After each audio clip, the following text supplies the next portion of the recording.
The high desert of Colorado stretches endlessly, a barren expanse where the wind carries secrets and the sky presses down like a lid on a coffin. 35 miles south of Cannon City, hidden behind layers of razor wire and concrete walls thick enough to withstand missile strikes, sits ADX Florence. The locals don't talk about it much. They don't need to. Everyone knows what it is. The United States Penitentiary Administrative Maximum Facility. Supermax. The end of the line. The place where America sends the monsters it never wants to see again. Inside those walls, 400 men exist in a state of living death. 23 hours a day in a 7-by 12-foot cell. Concrete bed. Concrete desk. Concrete stool. A shower that runs on a timer. A window 4 inches wide that shows nothing but sky, deliberately positioned so inmates can never determine their location within the facility. 1 hour of recreation in a slightly larger concrete box. No human contact. No programs. No hope. This is where terrorists, cartel kingpins, and the most violent criminals in federal custody disappear. And since ADX Florence opened its doors in 1994, not a single inmate has successfully escaped. But that doesn't mean they haven't tried. The story begins in the spring of 2003, 9 years after ADX Florence became operational. By then, the facility had already earned its reputation as escape-proof. The architecture itself was a masterpiece of psychological and physical imprisonment. Pressure pads beneath the floors. Motion sensors in every corridor. 12-foot fences topped with razor wire. Guard towers equipped with high-powered rifles. Attack dogs trained to kill on command. Laser detection systems that could sense a fly landing on the perimeter wall. And inside, a labyrinth designed to confuse, where even the guards sometimes lost their bearings in the identical concrete hallways that twisted and doubled back on themselves like a maze built by someone who hated humanity. The man who would attempt the impossible had a name that struck fear into anyone who knew it. Thomas Silverstein. Silver hair. Cold eyes. A body covered in Aryan Brotherhood tattoos that told the story of a life drenched in violence. Silverstein was already a legend in the federal prison system before he ever set foot in ADX Florence. He had killed 3 people behind bars, including 2 correctional officers. One of them, Officer Merle Klutz, had been stabbed 67 times. After that murder in 1983, Silverstein had been placed in continuous solitary confinement, a status he would maintain for the rest of his life. 36 years. No human touch. No conversation beyond the metal door. When ADX Florence opened, he was one of the first residents. But Silverstein was not insane. He was calculating. Patient. And in the suffocating silence of his cell, he had nothing but time to think. He studied the facility with the focus of a surgeon examining a body for weaknesses. He memorized guard shift changes by the sound of their footsteps. He learned the rhythm of door locks, the mechanical click and hum of the electronic systems.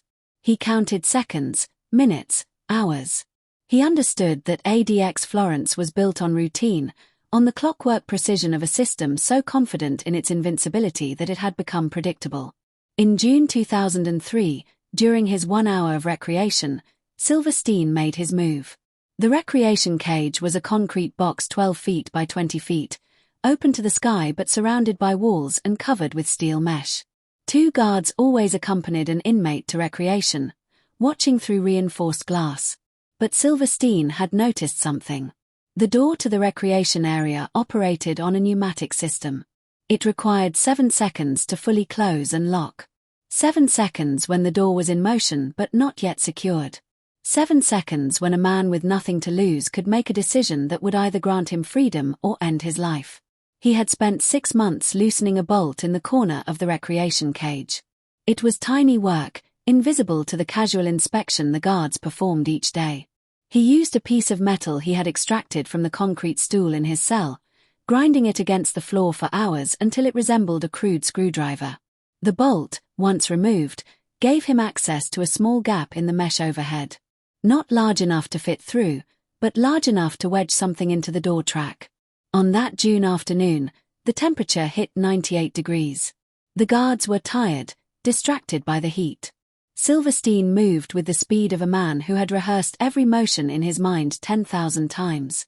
He jammed the makeshift tool into the door track as it began to close. The door stuttered, caught on the obstruction, and remained open by 3 inches. 3 inches. It might as well have been 3 miles in a place like ADX Florence, but for Silverstein, it was the crack in the armor he had been searching for. He pushed his arm through the gap, fingers straining toward the external lock mechanism. The alarm systems hadn't triggered yet because the door's sensors registered it as still in the process of closing. He had maybe 10 seconds before the system recalibrated and alerted the control center. His fingertips brushed metal. Cold. Smooth.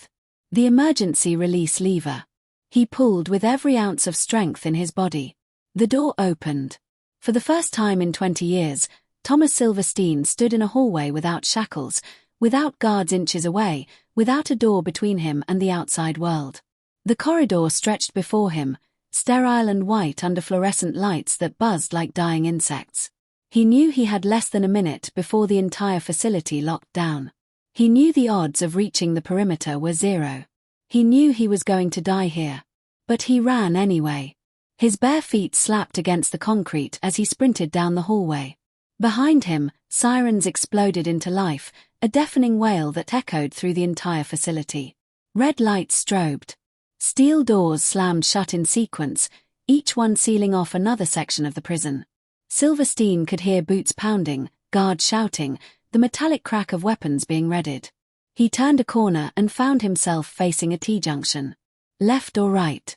He didn't know the layout beyond this point. He had never been beyond this point. He chose left. The hallway ended at a secure door marked authorized personnel only. He grabbed the handle and pulled. Locked. Of course it was locked. Everything in this place was locked. He spun around and saw them coming, 6 guards in full tactical gear, visors down, batons raised. They moved with the precision of a military unit, forming a wall of black armor that blocked any hope of retreat. Silverstein raised his hands. Not in surrender. In defiance. He smiled, and in that smile was the acknowledgement of a battle lost but a war that would never end.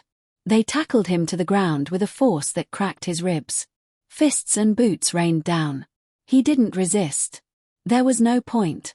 They dragged him back to his cell, blooded and broken, and threw him inside. The door locked with a finality that sounded like a grave being sealed. The incident report would later state that inmate Thomas Silverstein had attempted to breach a secure door during recreation time and was subdued without further incident. The system had worked. The fortress held. But what the report didn't mention, what nobody discovered until 3 weeks later during a routine maintenance check, was what Silverstein had actually been trying to reach. Behind that locked door marked authorized personnel only wasn't freedom. It was the central ventilation hub, a network of tunnels that connected every cell block in the facility. And scratched into the concrete wall beside the door, invisible unless you knew where to look, were coordinates. Numbers. A map. Because Thomas Silverstein hadn't been trying to escape alone.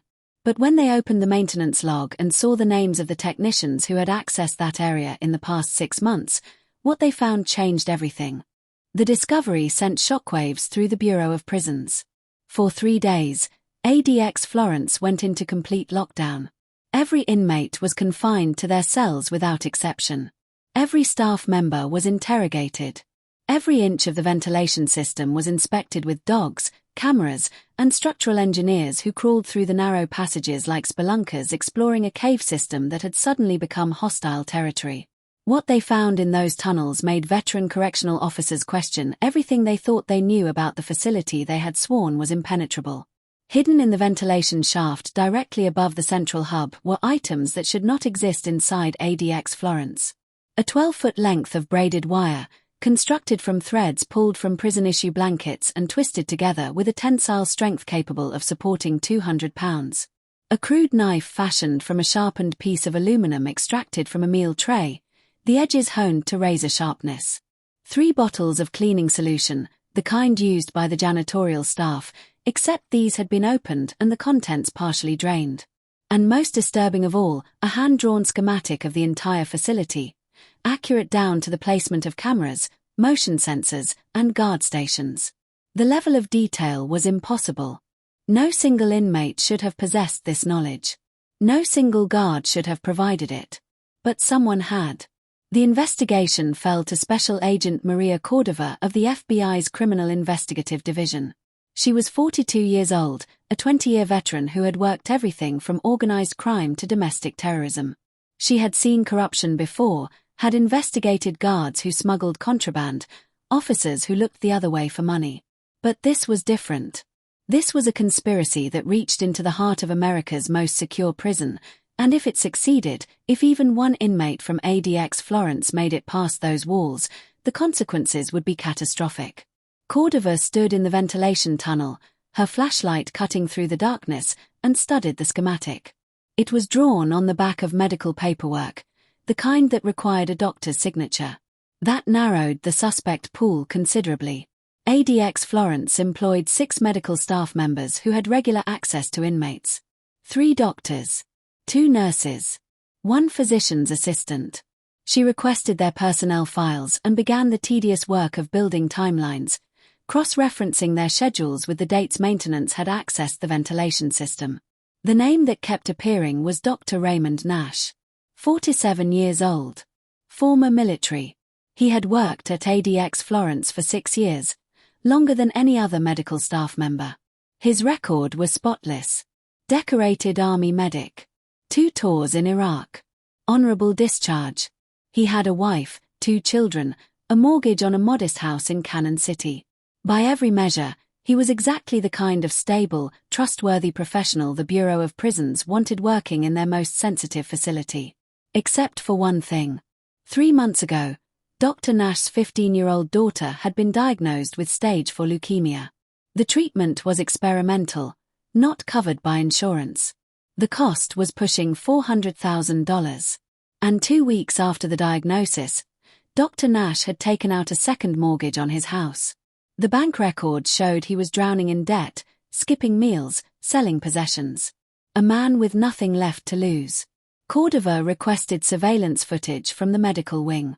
She spent 18 hours reviewing recordings, watching Dr. Nash make his rounds, administering medication, conducting examinations. Everything appeared routine until she reached footage from April 19, 2 months before Silverstein's escape attempt. The timestamp read 11:47 p.m. Dr. Nash was conducting a late-night medical check on Thomas Silverstein. Standard procedure. Except the examination lasted 43 minutes. The average medical check at ADX Florence lasted 12 minutes. Cordova slowed the footage, watching frame by frame as Dr. Nash leaned close to Silverstein, their faces inches apart. She couldn't hear what they were saying, but she could see Silverstein's expression. He wasn't talking to a doctor. He was talking to a co-conspirator. The next morning, Cordova arrived at Dr. Nash's home with 4 federal agents. The house was empty. His car was in the driveway. His wife's car was at the hospital where their daughter was receiving treatment. But Dr. Nash was gone. Cordova entered the house with her weapon drawn, clearing rooms methodically. The kitchen was spotless. The living room undisturbed. But when she opened the door to the home office, she found chaos. Papers scattered across the floor. A laptop open on the desk, the screen frozen on a banking website. And on the wall, pinned with thumbtacks, was another map. Not of ADX Florence. Of the surrounding area. The high desert. The mountain ranges. And a red circle drawn around a location 30 miles northeast of the facility. Cordova photographed everything and called for backup.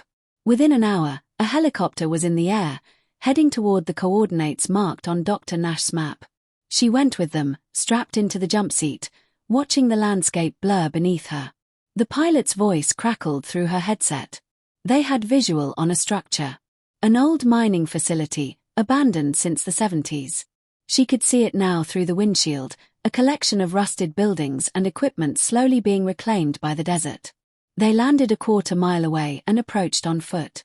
The heat was unbearable, the sun a white disk that bleached the color from everything. Cordova's team spread out, weapons ready, moving toward the largest building. The door hung open, creaking in the wind. Inside, the air was cooler, thick with dust and the smell of decay. Old machinery loomed in the shadows like sleeping giants. And in the center of the space, sitting at a makeshift table constructed from wooden pallets, was Dr. Raymond Nash. He didn't run. Didn't reach for a weapon. He simply looked up at Cordova with eyes that held no fight left in them. On the table in front of him were 3 cell phones, all burner models, a laptop, and stacks of cash, bundled and wrapped in plastic. $200,000. Half of what he needed for his daughter's treatment. Cordova lowered her weapon but didn't holster it. She asked him the question that had been burning in her mind since she found the schematic in the ventilation shaft. Why? Why risk everything? Why betray his oath? Why help the most dangerous men in America attempt to escape? Dr. Nash's answer was simple. He had no choice. His daughter was dying. The insurance company had denied coverage. The hospital wanted payment upfront. He had exhausted every legal option, every loan, every favor. And then, 3 months ago, Thomas Silverstein had told him during a routine medical examination that there were people on the outside who would pay. People with resources. People who wanted certain inmates freed. All Nash had to do was provide information. Drawings. Schedules. Small things. And in return, his daughter would live. Cordova asked who these people were. Dr. Nash shook his head. He never met them. Communication happened through encrypted messages on the dark web. Instructions were clear. Money was transferred after each piece of information was delivered. He didn't know their names, their faces, their organization. He only knew that they were real, they were powerful, and they had promised him that if he helped them break Thomas Silverstein and 5 other inmates out of ADX Florence, his daughter's medical bills would disappear entirely. 5 other inmates. Cordova felt ice slide down her spine. She demanded names. Dr. Nash pulled a piece of paper from his pocket and handed it to her. She unfolded it with trembling hands and read the list. Thomas Silverstein. Ramzi Youssef, the mastermind behind the 1993 World Trade Center bombing. Terry Nichols, Oklahoma City bombing conspirator. Richard Reed, the shoe bomber. Luis Felipe, the founder of the Latin Kings. And one more name that made her blood run cold. A name that had been classified, that didn't appear in any public database, that wasn't supposed to exist in any official capacity. She looked at Dr. Nash and asked him how he knew about the 6th inmate. The man who wasn't in any records. The ghost that even most ADX Florence staff didn't know existed. Dr. Nash smiled, but there was no humor in it. He told her that he didn't know. But the people on the outside did. They knew everything. They knew about the secret cells in the sub-basement. They knew about the inmates who were never processed, never photographed, never given numbers. The ones who simply disappeared into ADX Florence and ceased to exist on paper. And they wanted one of those ghosts freed. Cordova arrested Dr. Nash and seized everything in the mining facility. But as the helicopter lifted off, carrying them back toward civilization, she couldn't shake the feeling that she had only uncovered the surface of something far larger. Someone out there had intimate knowledge of ADX Florence's deepest secrets. Someone had been planning this operation for months, possibly years. And Thomas Silverstein's escape attempt hadn't been a desperate bid for freedom. It had been a test. A probe to identify weaknesses in the system. Back at ADX Florence, Cordova ordered an emergency audit of all staff members, all communication logs, all visitor records. She wanted every person who had entered the facility in the past year investigated. She wanted to know who else had been compromised. Because if Dr. Nash could be turned, anyone could. The audit took 2 weeks. When the results came back, they revealed a pattern that Cordova had missed. 7 staff members had experienced sudden financial windfalls in the past 18 months. A guard whose student loans had been mysteriously paid off. A kitchen worker who had purchased a new truck with cash. A maintenance supervisor whose gambling debts had vanished overnight. 7 people. 7 potential co-conspirators. All of them had access to different parts of the facility. All of them could have contributed pieces to the puzzle that would allow 6 of the most dangerous men in America to walk free. Cordova brought them in one by one for questioning. Most denied everything. Some lawyered up immediately. But one of them, a guard named Michael Torres, broke after 4 hours of interrogation. He confessed that he had been approached 6 months ago by someone he met at a bar in Colorado Springs. The man had known things about Torres that weren't public knowledge.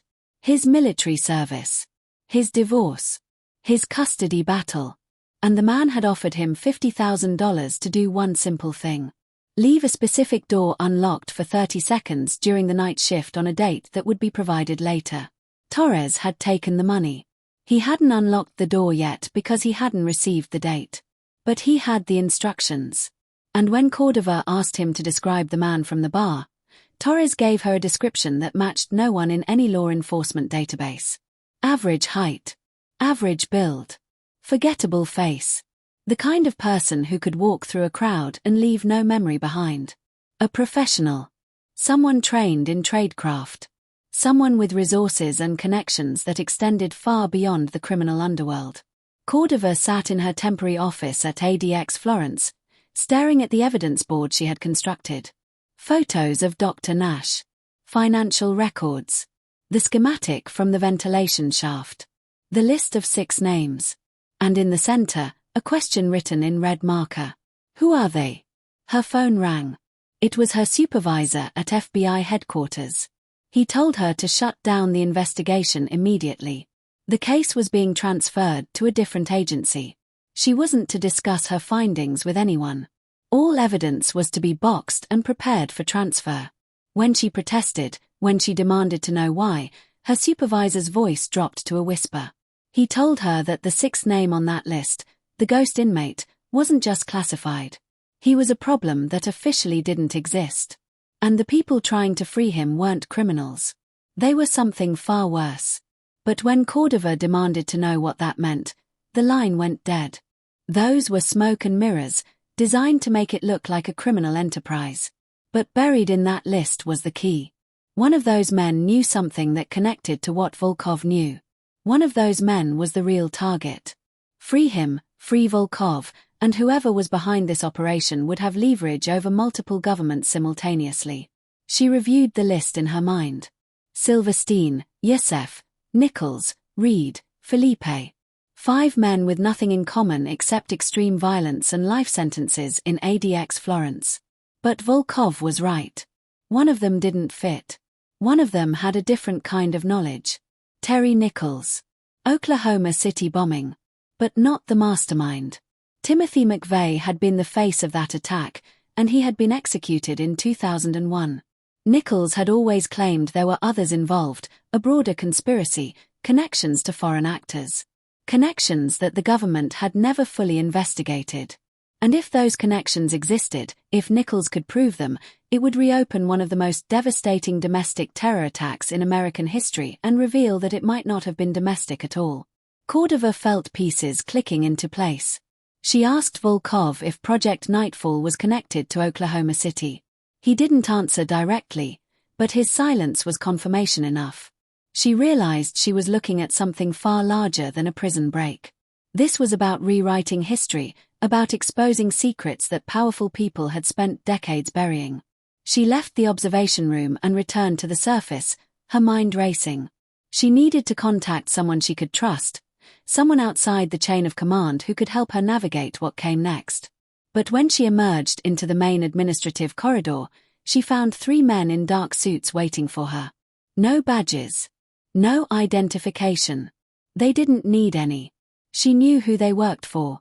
They escorted her to a conference room and closed the door. The conversation that followed was brief and pointed. She was told that her investigation had been officially concluded. Dr. Nash would be charged with conspiracy and corruption. The other compromised staff members would be quietly dismissed. The escape plot had been disrupted. Case closed. As for Alexander Volkov and Project Nightfall, those subjects were beyond her clearance and beyond her concern. She was to return to Washington, write a sanitized report, and never speak of what she had learned in the sub-basement of ADX Florence. Cordova asked what would happen to the people on the outside, the ones who had orchestrated this operation. The men in suits exchanged glances.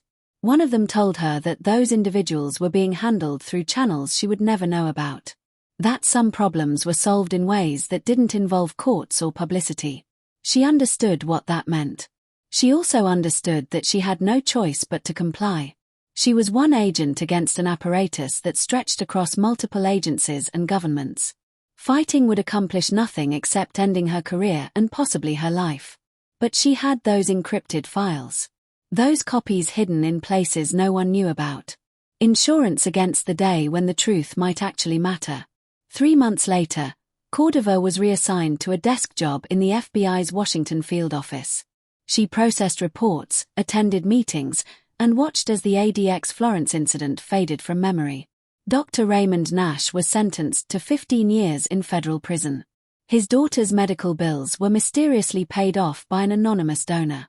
Michael Torres and the other compromised staff members disappeared into new lives with new identities.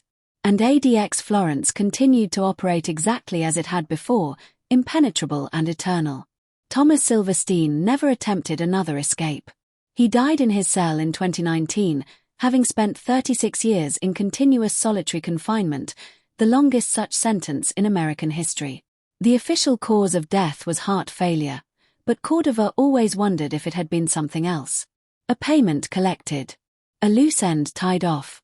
She never learned who the people behind the escape plot were. Never discovered if they tried again with a different approach. Never found out what Project Nightfall actually was.